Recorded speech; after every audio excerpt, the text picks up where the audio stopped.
The rancher came for a rifle, that's all. Sun was just dragging its belly over the mountains when his boots hit the porch boards of Dobbs' outfitting and supply, and the only thing he expected to find behind the door was the usual. Walnut-stocked Winchesters, overpriced cartridges, maybe a bottle of Thompson's liniment if the old bastard still carried it. He stepped inside, ducking under the faded elk rack nailed over the doorframe. Dust motes stirred in the early light. The place was quiet, too quiet for a Friday. The bell above the door had clattered just fine, but no one answered from the back room. No stove lit, no pipe smoke hanging, no Dobbs. The rancher stood for a moment, hat still in hand, taking it in. The shop felt deserted, yet nothing was out of place. A half-finished account book lay open at the counter, ink still wet. Behind the glass, the rifles lined up neat, their barrels polished, their tags dangling by string like game carcasses waiting to be cleaned. He called once, Dobbs, but got nothing back. The rancher wasn't a man to pry, but he also wasn't a man who liked wrong silences. He moved behind the counter, boots quiet on worn pine, and turned toward the narrow door marked gear. That's where Dobbs kept his spare tack, rope, lanterns, and what was left of the good guns. It wasn't locked. When he opened it, the stink hit first. Metallic, wrong, the kind of smell you didn't forget once you'd been to war. Then he saw her. She was crumpled on the floor beside a stack of bridles, arms tied behind her back with braided lead line. Dried blood had matted her dark hair to her scalp. Her dress, once white or maybe pale yellow, was ripped across the bodice, dirt ground at the knees. One of her eyes was swollen shut, the other tracked him like an animal half-cornered. The rancher didn't speak. He stepped inside, crouched low. Her lips moved, words he couldn't catch. Her mouth was cracked, crusted in blood. He looked at the bindings, tight, cutting into the flesh. Rope burns, bruising on her ribs, wrists, face. Her breathing was shallow, but she was breathing. He put a hand to her shoulder, gentle as he could. "Who did this to you?" She winced but didn't look away. "Dobbs," he asked low. "Where is he?" Her jaw flexed like she meant to speak, but something behind her eyes shuddered. Instead, she twisted once, painful, and angled her chin to the far wall behind the bridles. There was something under the horse blankets, a shape. The rancher stood, pulled them back, and found the rest of the story written in blood. Dobbs lay face down, arms twisted underneath. A black hole just beneath his left ear, shot execution style. Flies had already found him. The rancher stood still. Then he turned to the girl, not woman, not really, maybe 19, maybe younger if you scrubbed the dirt and blood off her face. Her lips moved again, one word this time. "Help." He didn't ask any more questions. He cut the bindings, lifted her in both arms. She cried out, ribs likely cracked, and carried her out into the rising sun. They were a mile out before she passed out. He laid her in the back of the buckboard, tucked canvas around her shoulders, and kept riding. There was a doctor in Calder Springs, 4 miles east if the damn old mule held out. He didn't let himself look back at the outfitter's shop. He knew what he'd find: blood, rope, silence.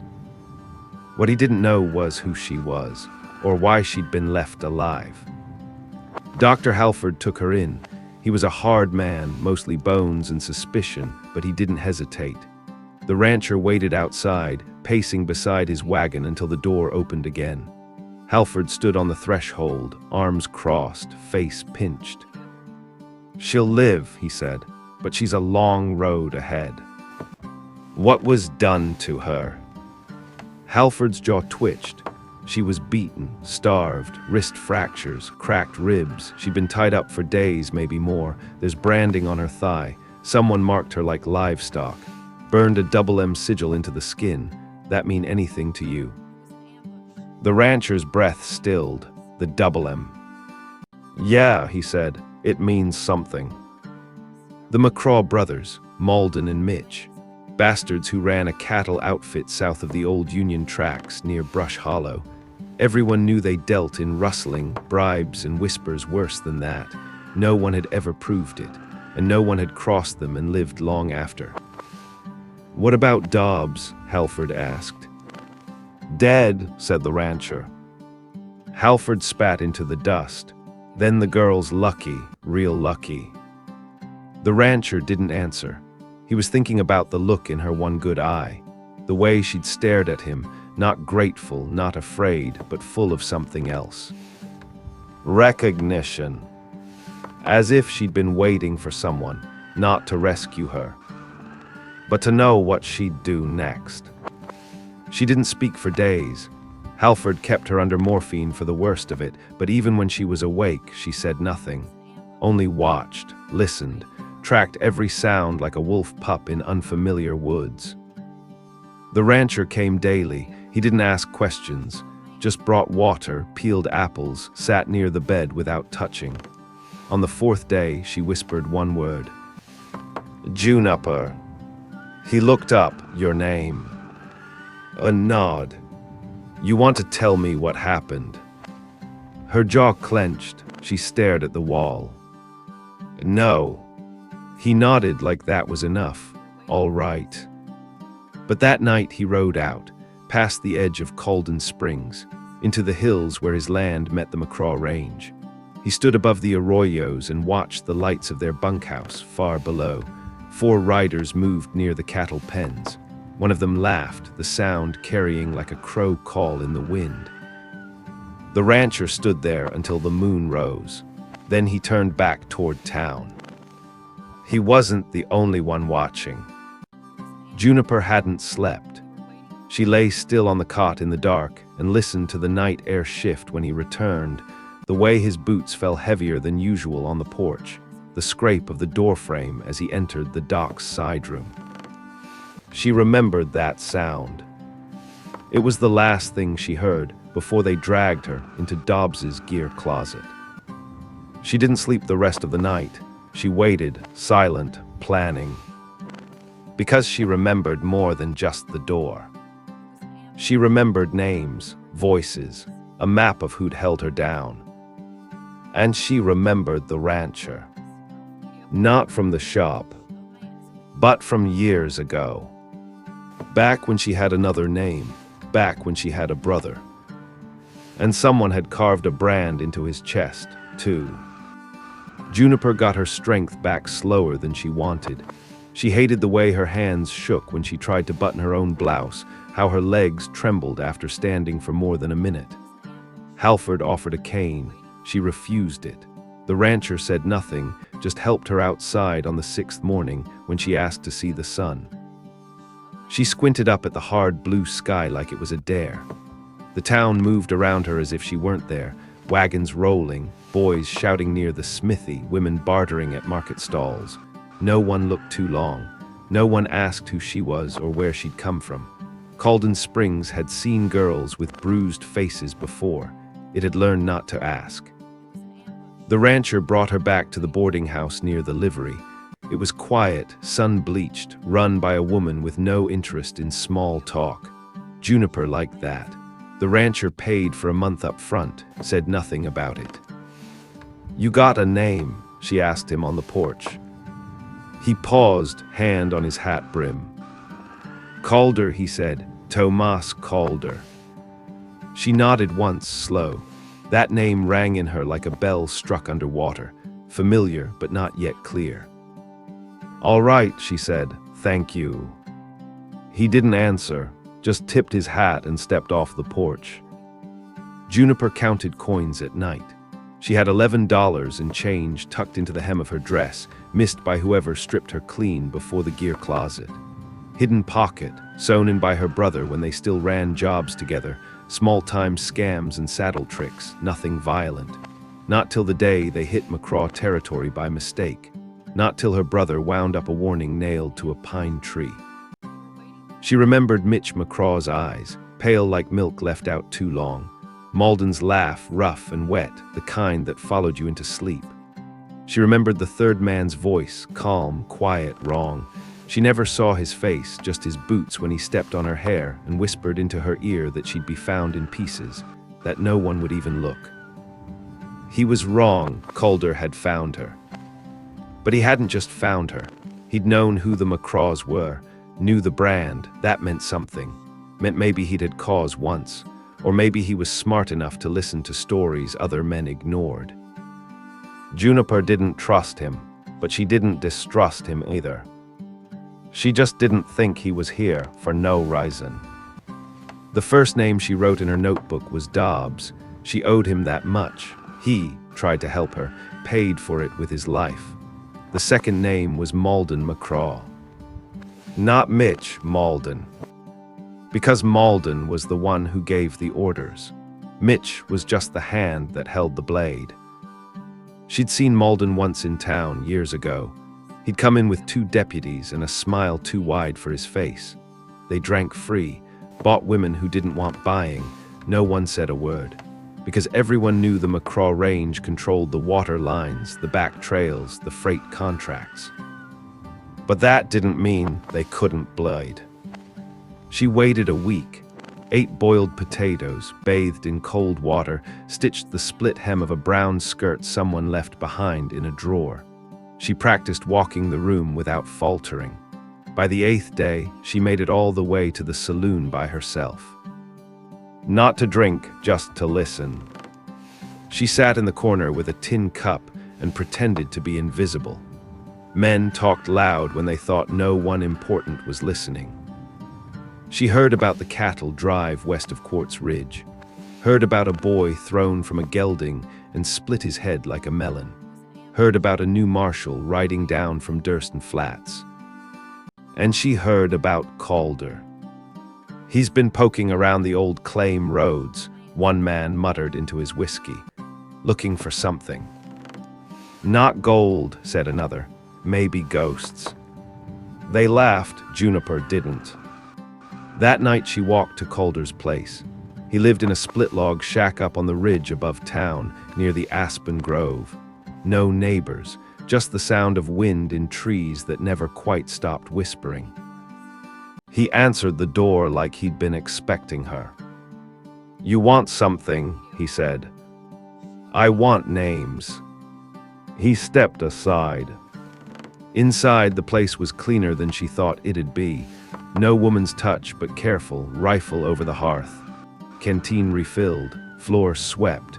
He poured her coffee without asking. She took it. "They took my brother," she said.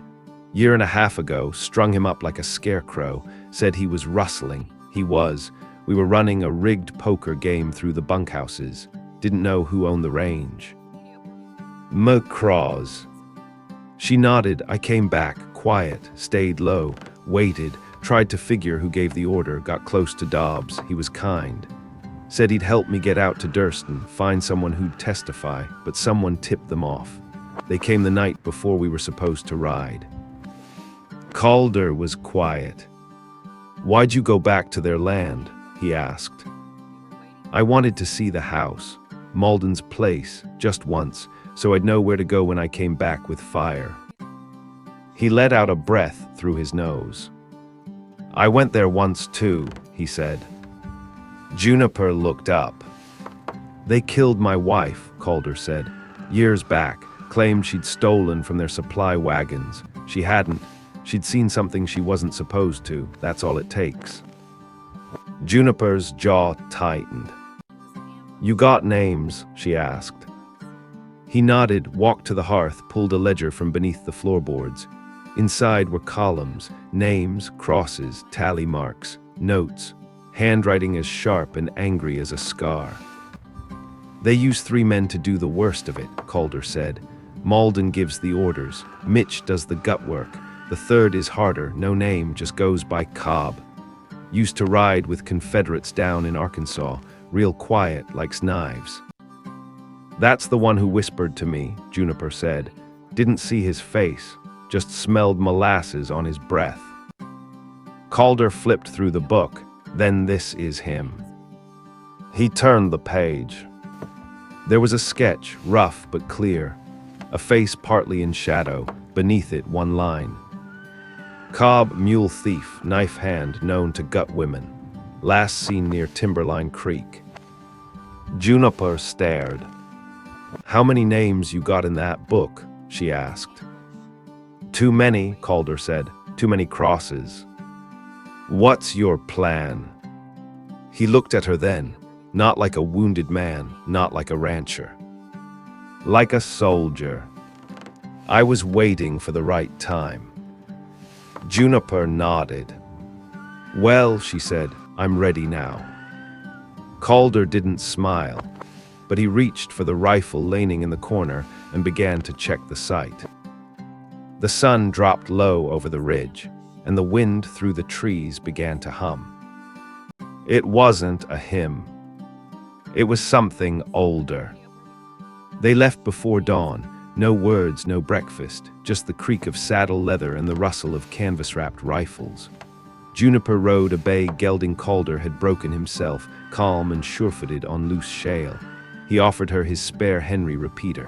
She slung it across her back without comment. The plan wasn't revenge. Not yet. It was reconnaissance. The McCrae spread was too big to burn down with one match. They had 40 men scattered across 3 bunkhouses, plus 2 enforcers on payroll and another dozen sharehands who didn't ask questions so long as their coin came on time. Malden lived in the main house, a redstone thing lifted off a Carolina plantation blueprint, complete with porch pillars and a polished brass bell to call in the boys for dinner.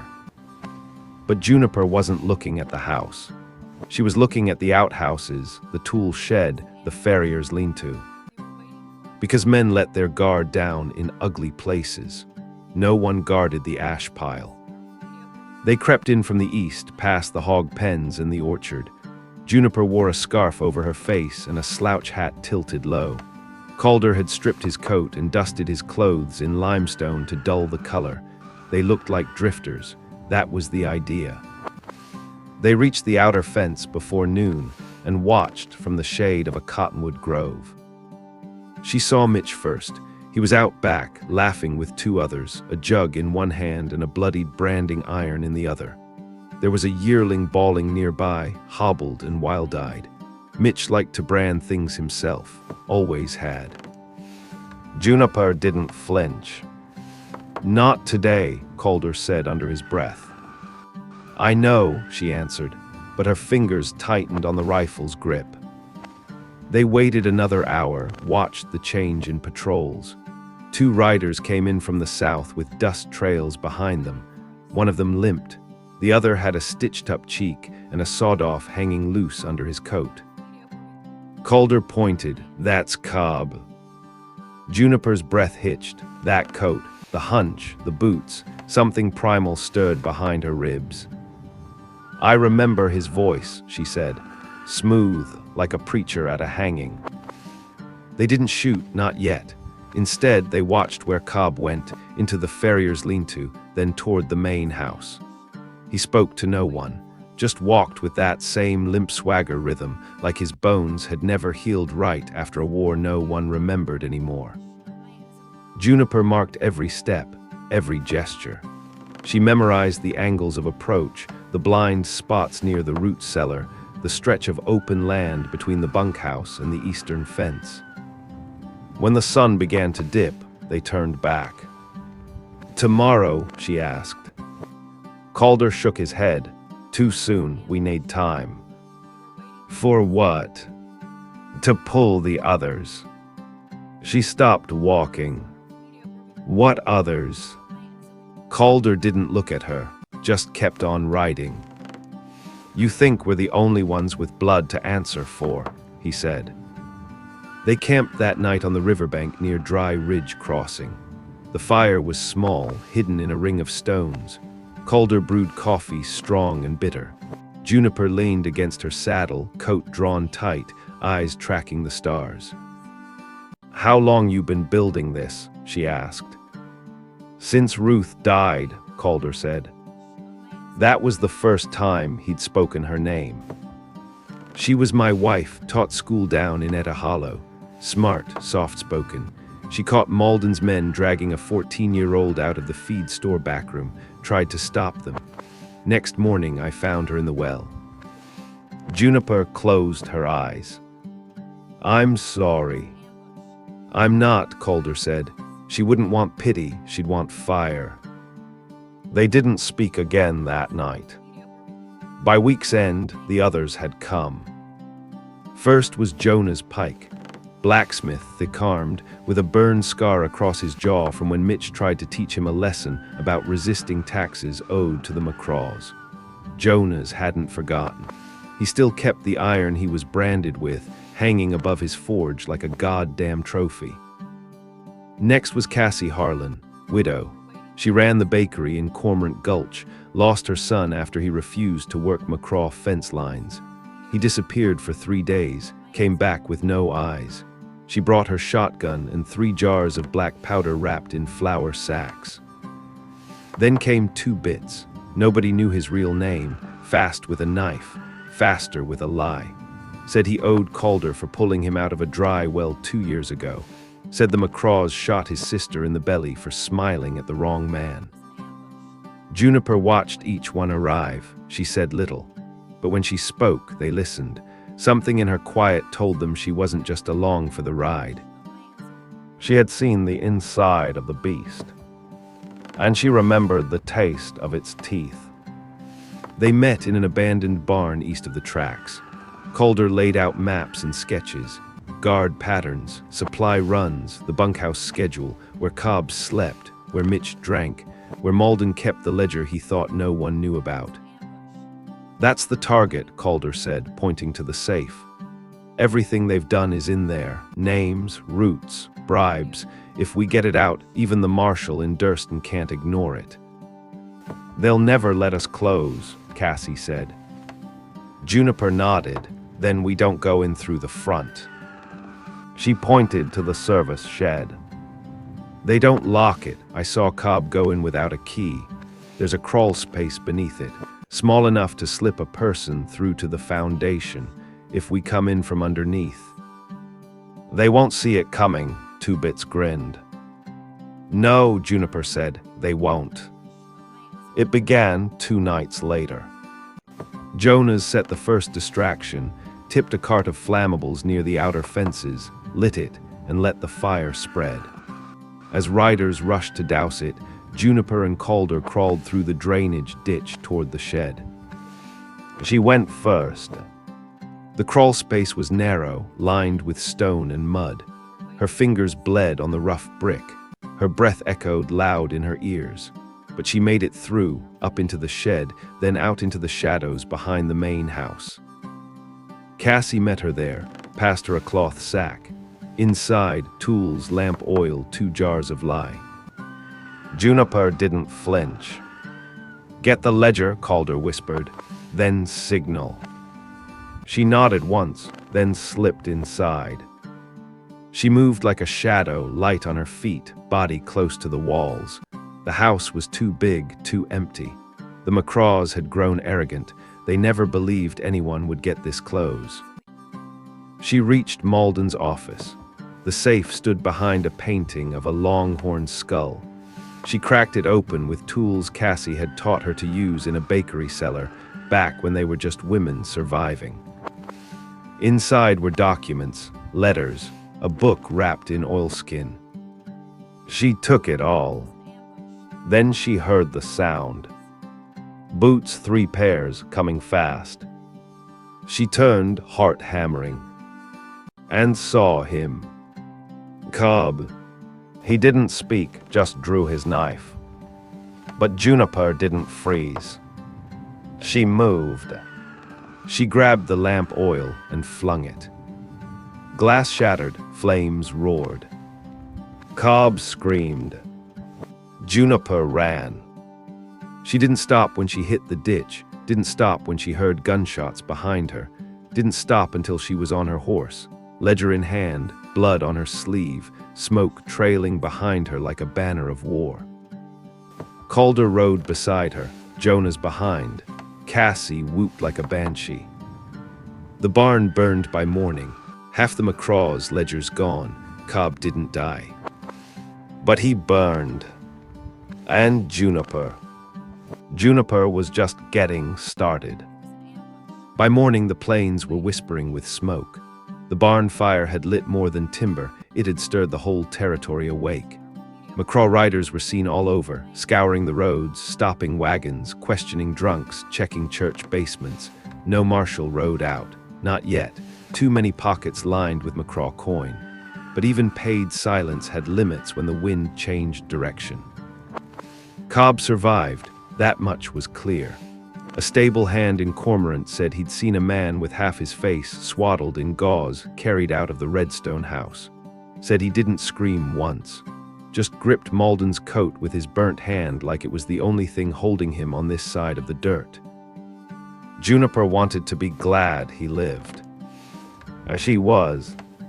Because death would have been clean. She didn't want clean.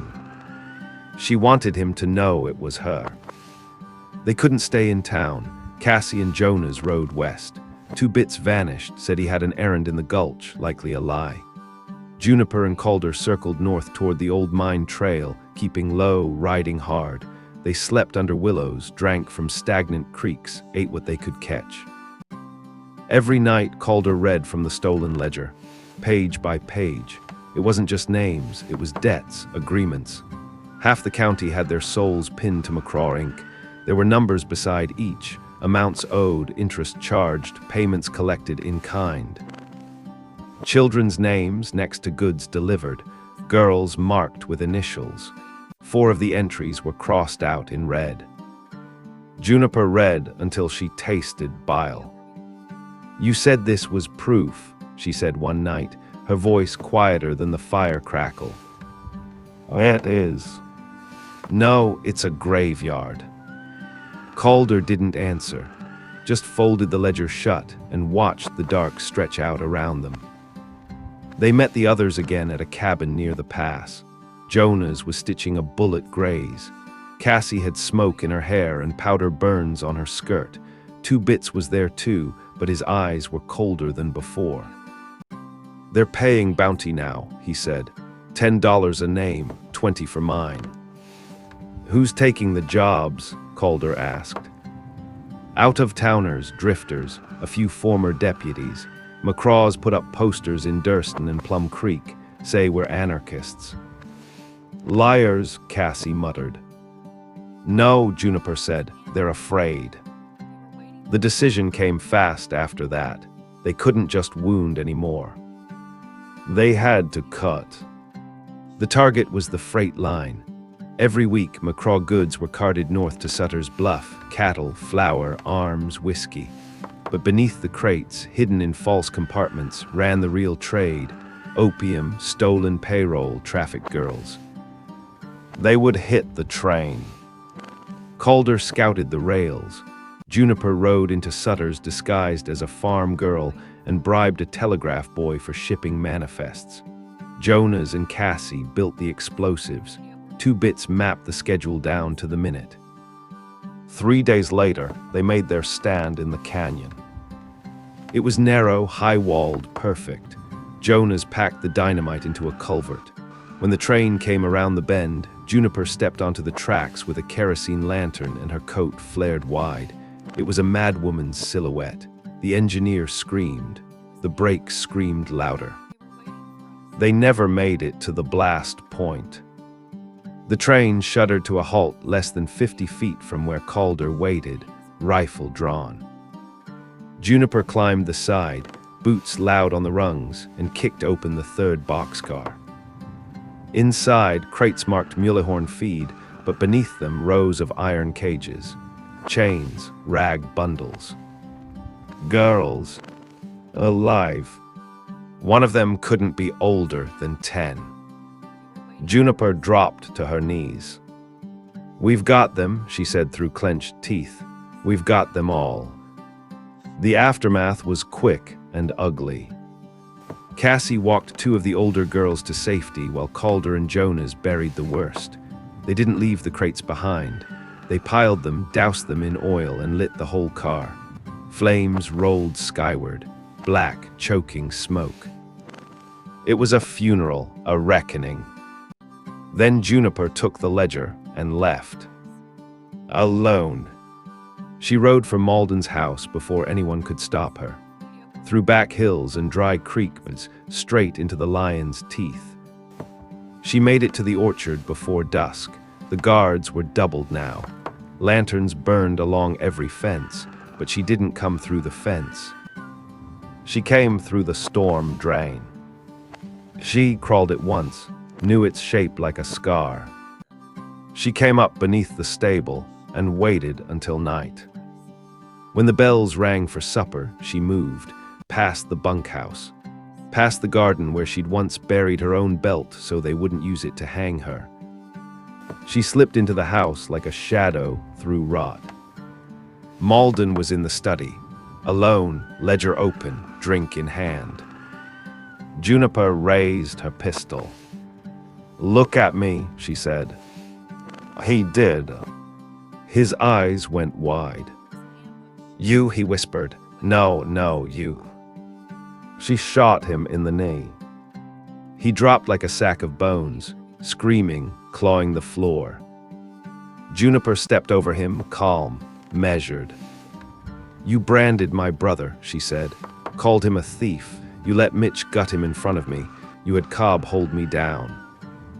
"You were nothing," Malden gasped. "No," she said. "I was the one you should have killed." She emptied the second shot into his throat, the last into his ledger. Then she walked out. The guards never saw her. By the time they found Malden's body, the study was ash and the safe cracked open. She left her name on the wall, carved in blood. Juniper. They would never forget it again. The fires burned for 2 more days. They said it was lightning that struck Malden's house, that something in the grain stores caught and fed the blaze, but no one in Calden Springs believed that. Not really. Not after the train. Not after the girls.